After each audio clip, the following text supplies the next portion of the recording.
witnesses, and another few laws today about how a person has to be, what does it mean to know, right? The verse says you have to know the testimony. What's the definition of knowledge? So we're going to discuss some of those questions today. What does it mean that I know that somebody else owes someone money? How do I know? Just because they told me, does that mean that I actually know that? So that's really the topic of the discussion. And if we finish chapter 17, we'll go to chapter 18, which begins from chapter 18 till the end of the section, discusses the laws of Eidim Zayimim, conspiring witnesses, which is witnesses that we know the Torah tells us that according to the rules the Torah lays forth, we know that they are not saying the truth. So how do we figure that out? And what the penalty is. So the first question is, what does it mean that I know? And it's a very good question. Let's say I trust you. I trust you very much. I think I could say everybody on this call, I trust you very much.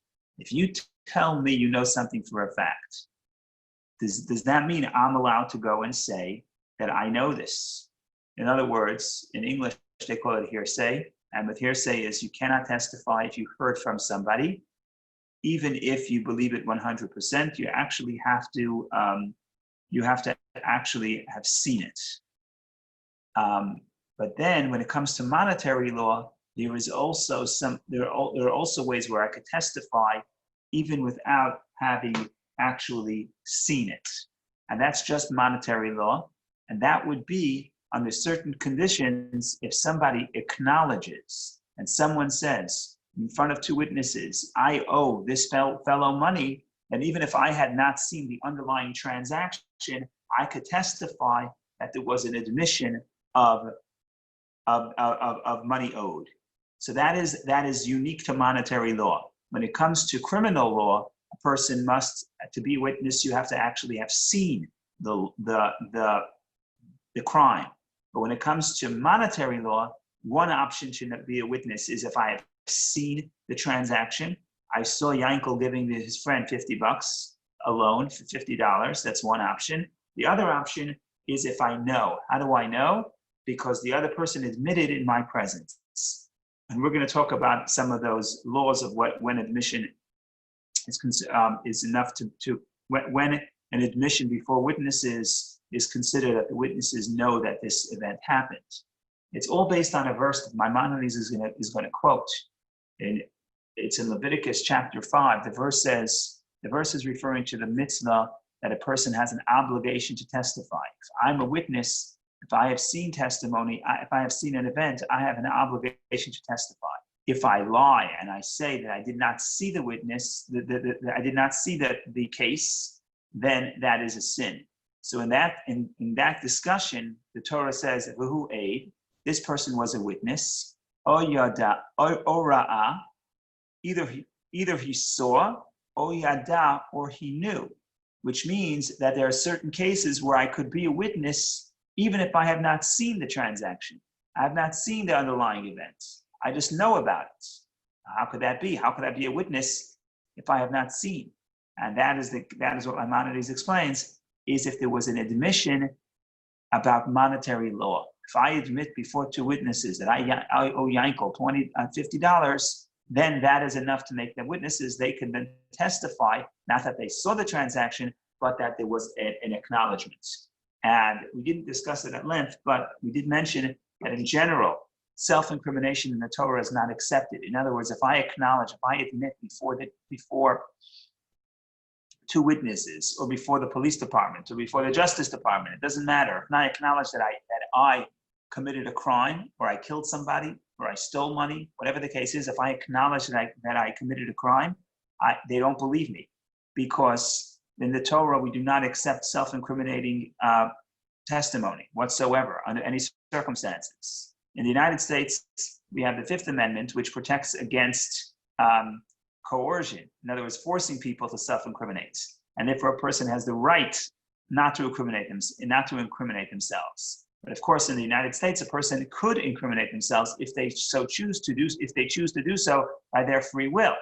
But according to the Torah is much more extreme in this sense. Extreme is the wrong word. The Torah is much more protective of the person, and the Torah says under any circumstances, a person's own admission does not work for a criminal case. But that's only a criminal case. A monetary case, if I acknowledge that I owe you money in front of two witnesses, I would have to pay, and that's what the first section of today's chapter 17, discusses. So here we go.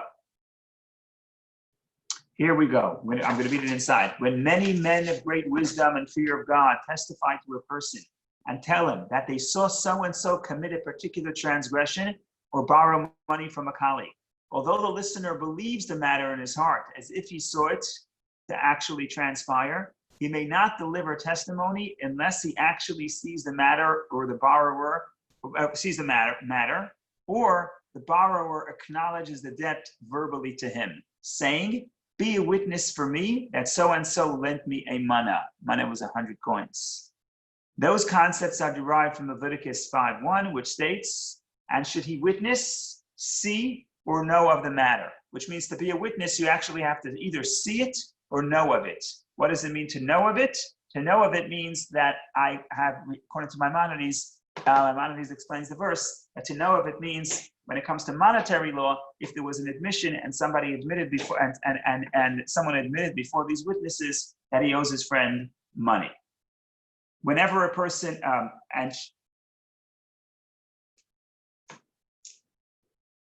there is no testimony that can be established through sight or knowledge alone, except testimony involving financial matters. Whenever a person delivers testimony on the basis of the statement of others, he is a false witness and transgresses a negative commandment.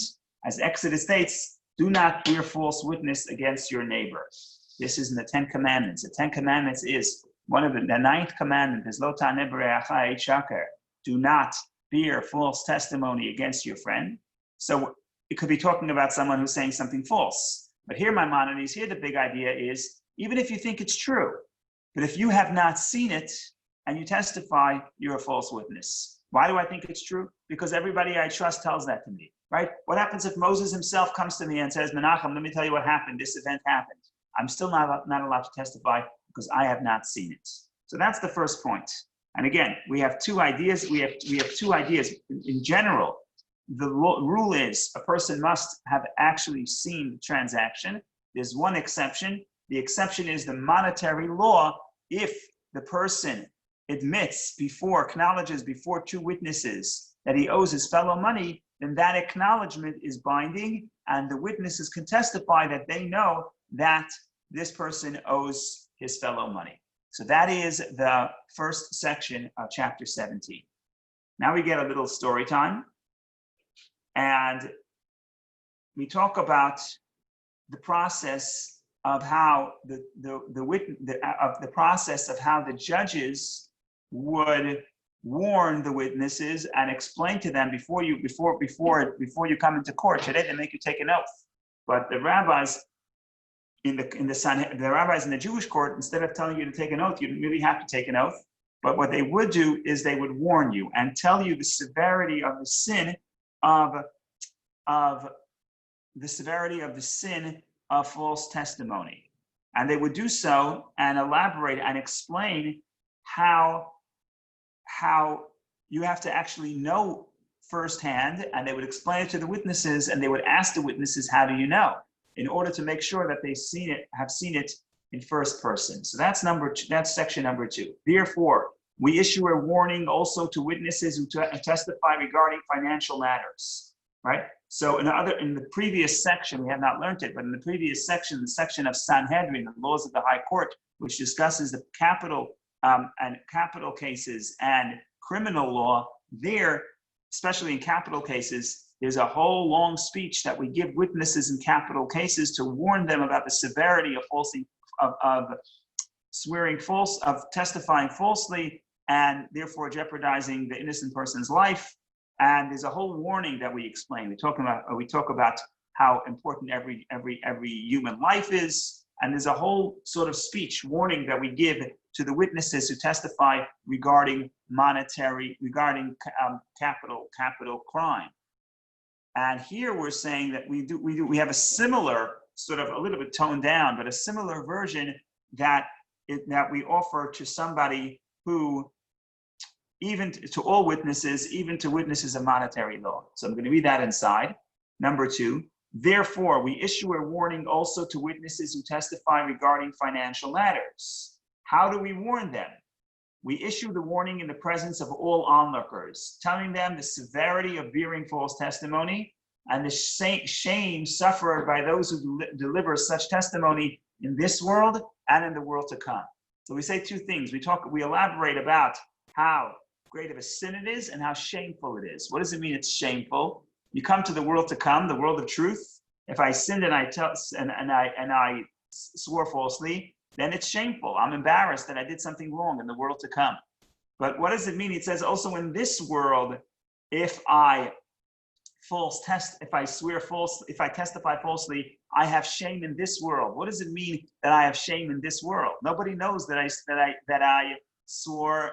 testified falsely. So one interpretation could be that, well, if they find out that I testified falsely, people will not honor me and I will lose my credibility. That's true too. But the Talmud says something very interesting. The Talmud says that if somebody hires me to testify falsely, and I do, those people who hired me actually do not respect me. In other words, I'm even going to be shamed before my fellow people in the conspiracy. In other words, we say if somebody swears falsely, not only in the world to come, but even in this world, he would be shamed because he has no dignity, and people would not trust him. So what's interesting is this warning they offered in the presence of everybody. Afterward, well, I'm in the 3rd paragraph of section 2. Afterward, we order all the other people to go outside and leave the witnesses of the greatest stature inside. The witness of the greatest stature inside. We say to him, tell us the basis on which you know that this person owes money to that. If he says he told me that the borrower said that I owe him the money, or he says so-and-so told me that he owed him money, his statements are of no consequence. He must say, in our presence, the defendant admitted to the plaintiff that he owes him the money. In other words, after we issue the warning, now it comes the time to question the witnesses. And as we mentioned before, the way they question the witness is they separate the 2, and they first ask one of the witnesses to tell the story with all its detail, and then they interrogate that person, and then they call in the second witness, and then they see if the story matches up. But what Maimonides is saying here is the first question they asked is, you said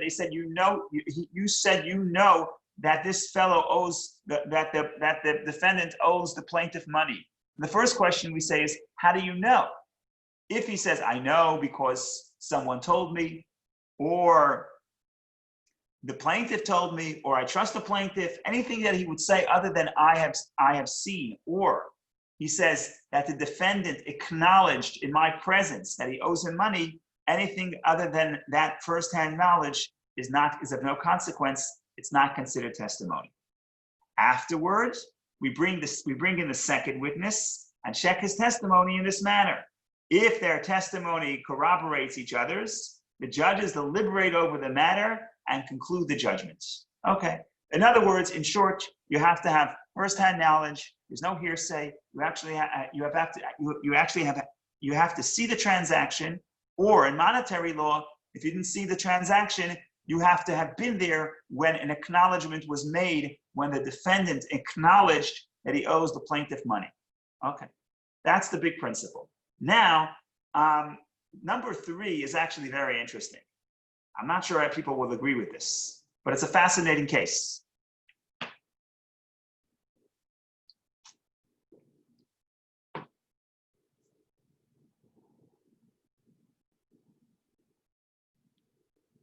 So here's the case. I see Jill. So Jill, I'm going to use your name if you don't mind. Okay. Jill was kind enough to loan me $50. So now I owe Jill $50. I have no interest in paying back Jill $50 for whatever reason. I like the $50. Why would I give it back to her? The problem was that this loan was made without any witnesses. So Jill has no way of retrieving, getting paid back. So Jill's a clever woman. So what she does is she takes two witnesses, puts them behind the park bench, and then she invites me to go on a walk in the park. And then we're walking on the park, we sit down on the bench, and Jill says, Menachem, don't you owe me money? And I say, yeah, of course I owe you money. But I'm not going to say that because then you're going to take me to court and collect the money. So now Jill planted two witnesses, and they heard my admission, and they know the truth. The truth is that I acknowledge that I owe Jill $50. So are those witnesses valid? Is that considered testimony? Is that considered an admission before the witnesses? Well, I would say yes, but the Talmud says no. And that's surprising. We have to figure that out. We have to figure out why that is. But that's interesting, right? So let's read the case, and then we'll talk about if we can think of a reason. So number 3, the following rules apply if a person hid witnesses against his colleague, and the colleague acknowledged his obligation to him in private. The witnesses saw and heard him tell him, certainly I owe you this and this amount, but I am afraid you will call me to judgment tomorrow, right? So I tell, the witness is hiding. I tell Joe, yeah, I owe you $50. But I'm never gonna agree, because if I agree and I acknowledge, then you're gonna take me to court. I'm gonna make me pay you back, and I'm not interested in paying you back. Says the Talmud, this is not, says Maimonides, quoting the Talmud, this is not valid testimony. Unless he makes the acknowledgement in the presence of witnesses. In other words, for the acknowledgement to work, the defendant or the person making the acknowledgement has to know that witnesses are there. Very strange. In other words, remember, if you hid witnesses and you loaned me $50, that would be okay, because the witnesses saw the transaction. But this is a case where the witnesses did not see the transaction. So it's hearsay.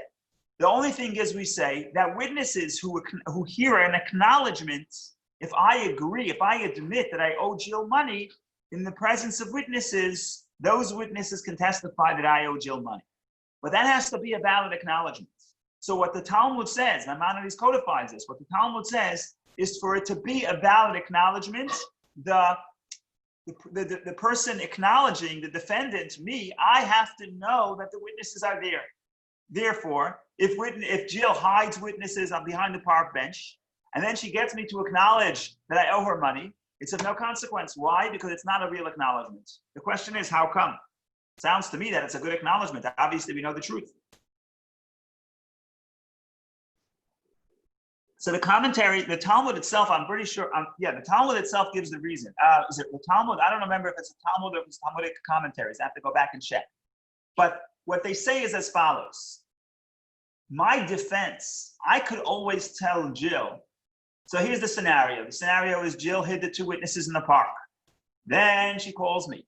Then I come to speak to her on the park bench. And then I say, Jill, I owe you money, but I'm never going to agree, because then you're going to take me to court.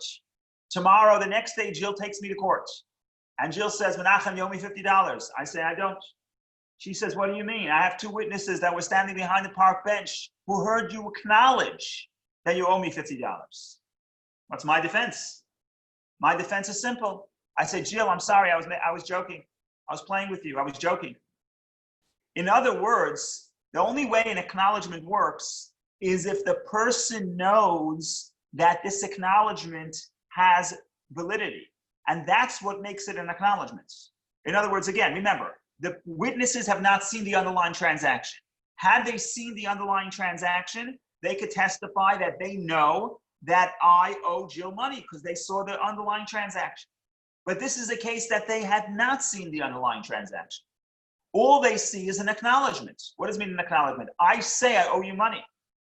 But for that to be serious, maybe I'm just saying it for the fun, just to show that I have money, that whatever it is, I could be saying it for any reason. How do I know that that's valid? That I am now acknowledging in the presence of witnesses, and I say I'm making this statement, and I know it could be used against me in court, and I'm committing that I owe you money. In that case, regardless if I actually loaned you money, if I actually borrowed the money from you, it doesn't matter. In that case, I owe you money because of this admission. In other words, because I admitted in front of two people. So what the Talmud is saying is, for this to work, for this form of testimony to work, the person admitting, has to know that this admission has validity because it's in the presence of witnesses, and those witnesses are going to be able to collect the money in courts. If, however, I had no idea that this is a real acknowledgement, then I can always back out and say, no, I was joking. So I'm not expecting everyone to like this law or agree with this law, but if anybody wants to push back, now is a good time. Listen, I'm trying to say things that are controversial to get some. Does this have anything to do with the culture in which it happened? Because it wouldn't seem to fly in today's culture. The reasons would not seem to be wouldn't be reasonable at all to me. Right. So I just wondered if there was something about the culture that made that kind of... It probably was something about the culture, but more than the culture, there's something about the Talmudic perspective on admission. Remember, the Talmud, I think I mentioned it earlier, I don't know if you were on yet, the Talmud, Jewish law is very cautious about the concept of self-incrimination. In other words, that a person could make themselves guilty. When it comes to criminal law, it's impossible. You can come and say that you can admit that you committed a crime. There must be other evidence. Your own admission, even if it's voluntary, would never be accepted. That is the background which we're working against. In other words, that is the background of what's happening here. Now, that's the value of the Torah. The Torah is very careful not to rely on admissions. That is about criminal law. But on the other hand, you said that even if the informants were hidden, but they observed the transaction. If they saw the transaction, is a different story. If they saw the transaction, but they were also hiding. This person did not know. Let me get to the point. The point here, at least the way I understand it, is that when it comes to, we can't rely on my own admission. We can't rely on that. What we rely upon is either the underlying transaction. The witnesses saw that I owe Jill $50. How do they see it? Even if they were hiding, they know that for a fact. Why do they know that for a fact? Because they saw you giving me $50. If that's the case, the reason why I owe you $50 is not because of my admission. It's because they saw the transaction. So that's okay. They could be hiding, but they saw the transaction. If they saw the transaction, we're not relying on the admission theory to make me owe you the money. They're relying on their own knowledge. They saw, right? The verse says they either saw or they know. If they saw, well, then that's fine. If they saw that they could testify, there's no problem. Then we have one case, monetary law, where a person could testify even if they had not seen the transaction. What is that scenario? If there was an admission. But the Talmud says this admission has to be, right? The definition of this admission is, it has to be an admission that the person who's admitting knows that this admission is going to be used against him, and therefore saying this admission is actually creating the monetary obligation. See what I'm saying? Let's say I never borrowed money. I call two witnesses into the room and I say, I, Menachem, owe Jill $50.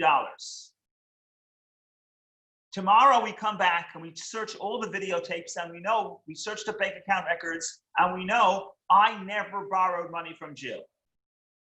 It doesn't matter. I still owe you the money. Why do I owe you the money? Because when I acknowledge that I owe you $50, regardless if there was a loan beforehand, that acknowledgement creates the debt. If I say I owe you $50, at this point, doesn't matter if I borrowed, at this point, that acknowledgement creates the monetary obligation to pay. So we don't really care if it actually happened, right? If I walk into court and I say, I owe Jill $50, they're gonna say, okay, good. Monetary law, you can acknowledge. The acknowledgement creates the debt. Why? Because it's just like a gift. Just like if I say I'm gonna gift Jill $50, I could say I owe Jill $50. It doesn't matter if there was a transaction or not, as long as it was an admission, because the admission creates the obligation. Because when I admit, I realize that I'm committing myself to pay. So the Talmud says that that mechanism only works if I realize that this admission has force, because there are witnesses here. So when I know there are witnesses here and nevertheless I acknowledge, then that acknowledgement itself creates that monetary obligation. But that only works if I know that I'm creating the monetary obligation. If I don't know that I'm creating the monetary obligation, then there's no monetary obligation being created. So in other words, what I'm trying to say is, when I acknowledge before two witnesses that I owe Jill money, I owe Jill money not because of a previous transaction that may or may not have happened. I owe Jill the money because of the acknowledgement. Because when I say I owe you money, that itself is like a gift. That itself creates the monetary obligation. But it only creates the monetary obligation if I know, if I understand that it's creating this monetary obligation. Therefore, the hidden witnesses are not going to obligate me because A, they have no idea whether or not there was an underlying transaction. My admission is not enough.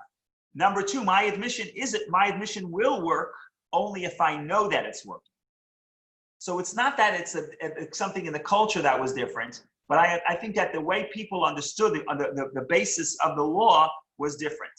The reason why I would owe you money when I acknowledge that I owe you money is because of the acknowledgement. The acknowledgement is what triggers the obligation, even if there was no underlying transaction. I hope I'm making at least a little bit of sense. Well, I think it does make sense, because it kind of, I think it's in line with the rule that you cannot self-incriminate, and if you do, you have to do it in all seriousness and not right. just saying something and then I'm joking and then. So let me jump in. You can't self-incriminate about criminal law under any circumstance. Monetary law is an exception. If I acknowledge I owe you money. If I acknowledge I owe you money, then I owe you the money. But why do I owe you the money? Not because we're not sure whether or not that event happened. That's irrelevant whether the event happened. The reason why I owe you money is because I acknowledge I owe you money. So if I say, Vicky, I owe you $50, that moment is when that obligation is created, because I acknowledge in the presence of witnesses that I owe you $50. So it's just like I'm gifting you $50. But that only works if this is a serious gift, if I know that this acknowledgement is taking place. How do I know what? In other words, I know that there are witnesses, and therefore the statement that I'm about to make has a real consequence. And therefore, when I'm saying it, I'm sort of creating and accepting upon myself that monetary obligation. Yeah, so it kind of puts a fence around that only exception that we have to self. I think so. Now. So, Rabbi, yes, we just heard you acknowledge that you owe Jill and Vicky $50. What do you mean? I was joking. No. Okay, you guys can come out now. Okay, so that's why we have number four. Ken, good point. So after this class just cost me $100, but good point. But number 4 clarifies, and number 4 is going to be the reason why I actually don't have to pay Jill and Vicky $50 ahead. So we'll read number 4. Let's read number 4. Whether a person acknowledges the debt to a colleague, making the admission in a sincere manner that he owes him such and such an amount. He told the witnesses, "You are my witnesses." Or he told them, "Serve as witnesses for me. They are valid witnesses." This applies whether the statement is made by the borrower or whether it is made by the lender and the borrower remains silent as if he's accepting his words. Needless to say, it applies if he affirmed the appointment with an act of contract, telling them, compose a legal document stating that I owe so-and-so this and this amount, or the like. His statement is considered as an admission and the witnesses may testify on this basis. No, it didn't say what I thought it would say. In other words, what we're saying here is the acknowledgement could be taken in all different ways. Either I say, Jill, I owe you money. Or Jill says, Menachem, you owe me money. And I'm silent in agreement. right? So that's already a little subjective. What does it mean, silent in agreement? I could be silenced that I could be silent in the sense that I'm disagreeing, but if you approach me and you say, Menachem, you owe me money, you owe me $50, and I'm silent, that could be an acknowledgement. So what Maimonides is saying is that the witnesses have to see that the borrower they have to interpret the silence as agreements. That's what Maimonides says. And the borrower remains silent as if he is accepting his words. It's not a perfect translation, as if he's accepting his words. Hebrew is derech mami. They have to determine that silence is a silence that means acknowledgement and not a silence that means a disagreement. So what I'm trying to say here is that the witnesses are going to have to use their judgment to see whether this is a joke or this is serious. So hopefully somebody on this call would say that when I said I owe Jill and Vicky money, it wasn't serious. It was just to illustrate a point. If not, I'm actually going to have to pay them each $50. Okay, we'll see what happens. Okay, number 5 is just a very interesting case. Because number 5 is, I'm not lying, but could I do something that's a little dishonest for the sake of truth? So what's the case? The case is that Jill comes to me and Jill says, look, Menachem, someone owes me $100 or $1 million, but I only have one witness and we need 2 witnesses. So here's what you're going to do. Do me a favor. Show up in court as if you're a second witness. But I'm not asking you to lie. If they call you up to the stand, say, I don't know anything that happened here. I'm just here as a spectator. And Jill's hope is that when the person who owes her money sees 2 witnesses walk into court, he'll right away agree that he's wrong, that he owes her money. So she is asking me to stand next to a valid witness to make believe I'm the second witness. But I'm never going to lie. If I'm ever called up to the stand, I'm just going to say, whoops, I'm here by mistake. Oh, this is a courtroom. Oh, I thought it's just a TV show, right? So the point here is that, am I allowed to do this? Now, needless to say that I trust Jill. I trust Jill. And the case in the Talmud that Maimonides brings is my teacher. Let's say I have a teacher and I trust my teacher. And my teacher is not asking me to lie. He's just asking me, do me a favor, stand next to a kosher valid witness. Says Maimonides, quotes the Talmud, you're not allowed to do it. So that's number 5. When a teacher tells a student, you know that if they would give me all the money in the world, I would not lie. But so-and-so owes me a mana, 100 points. I have one witness against him. Please join him. If he joins him, he is a false witness. Okay, sorry, that's not the case that I said is number 6. Case number 5, and number 5 is simply that I'm going to lie. But number 6 is what I was referring to. And number 6 says, if he tells him, in other words, teacher tells the student, Jill tells me, come and stand together with the witness. You do not have to testify. But the borrower will become frightened and panic, thinking that you are 2 witnesses, and he will admit the debt on his own volition. The student is forbidden to stand and make it appear that he is the witness, even though he does not deliver testimony. Why not? It seems like a good plan. Psychological pressure seems like a good plan. But Maimonides says, quotes the Talmud, I'm not allowed to do that. I'm not allowed to appear as if I'm a witness if I'm not a witness, even if I'm not planning on lying. How do we know this? What does this derive from? With regard to this and similar matter, Exodus states, keep distant from words of falsehood. So Exodus says, don't lie. But how does it say don't lie? It doesn't say don't lie. It says distance yourself from falsehood. Midvar sheker tircha. Distance yourself from falsehood. So the Talmud says, 1 second. Why does it say distance yourself from falsehood? Say don't lie. So the answer is, this verse is broader than just don't lie. Don't lie means don't make a statement that's false. Distance yourself from falsehood means don't do something that appears as if you are a witness even though you're not going to lie, but don't present yourself as a witness if you're not really a witness. That's very interesting. In other words, it's also counterintuitive. I would say, what's the problem? I'll make believe I have two witnesses. I'm bluffing. Worst comes to worst, the guy will admit. But here's the key. Here's the key. The key in the court. So it's also very interesting because it's interesting that outside of the court, the Talmud, what is the concept of truth? How important is truth? So there are philosophers who believe that the truth is the most important concept. And therefore, you're not allowed to lie to save someone's life. That's what some philosophers held. Judaism takes the opposite approach. Judaism says that, look, saying the truth is a very important value, but there are other important values. And if those values clash, not always does saying the truth take precedence. So for example, the easy case is if you're going to lie to save a life, yeah, you're allowed to lie to save a life. If, right, this is the classic example, if the Germans in the Second World War come to a person and say, are you hiding a Jew? And the person is really hiding a Jew and they're a moral person. What should they do? Should they lie and say no? Or should they say the truth and say yes? And if they say yes, they're causing the Jew to be killed. So that's the question here. And Judaism is of the opinion that in that case, the value of saving a life overrides the value of saying the truth.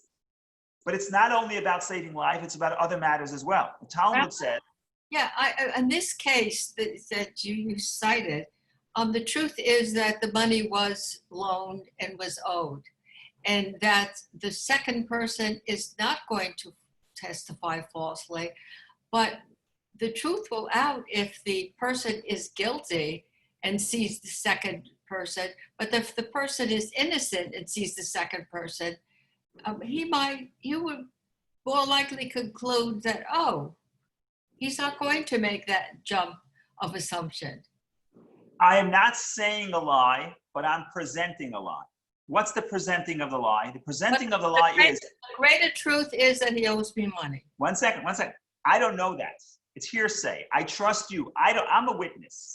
I don't know. I have no firsthand knowledge. Well, it's my money and I know the truth. You know that, but I don't know that. I'm a witness.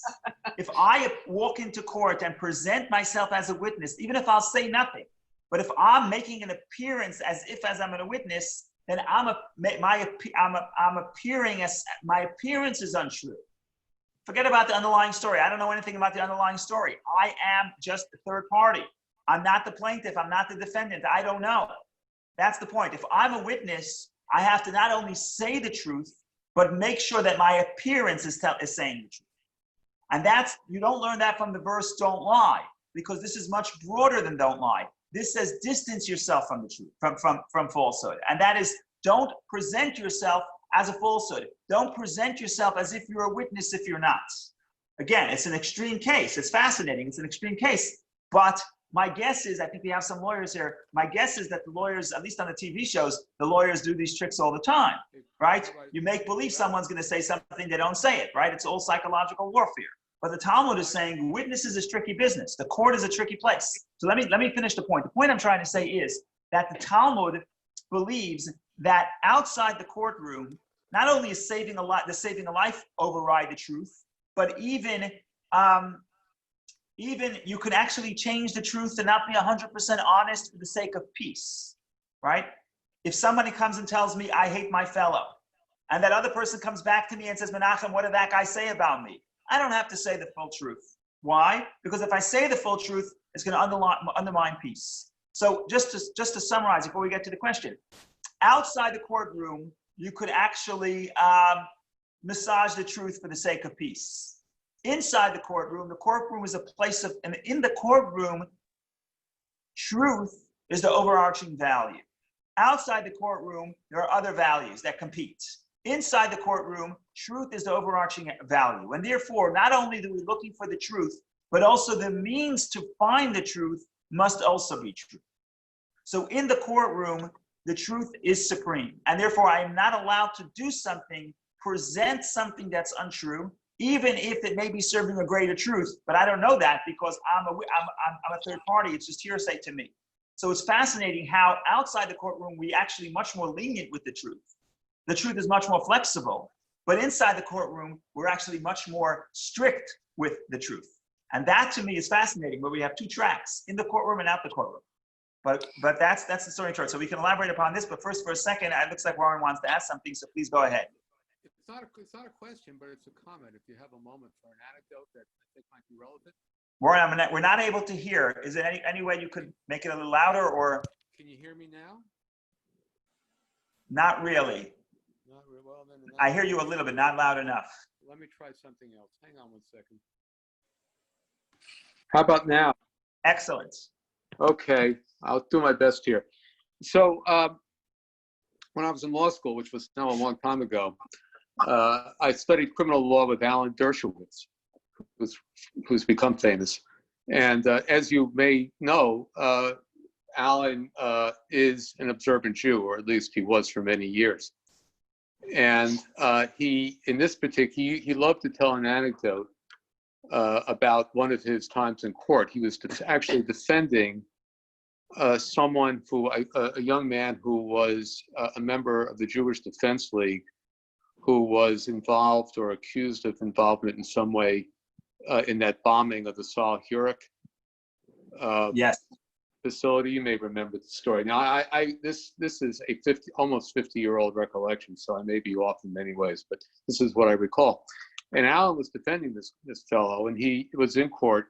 So he's Alan, an observant Jew, defending a really observant Jew in a court. And Alan is cross-examining a witness against the defendant, the young man.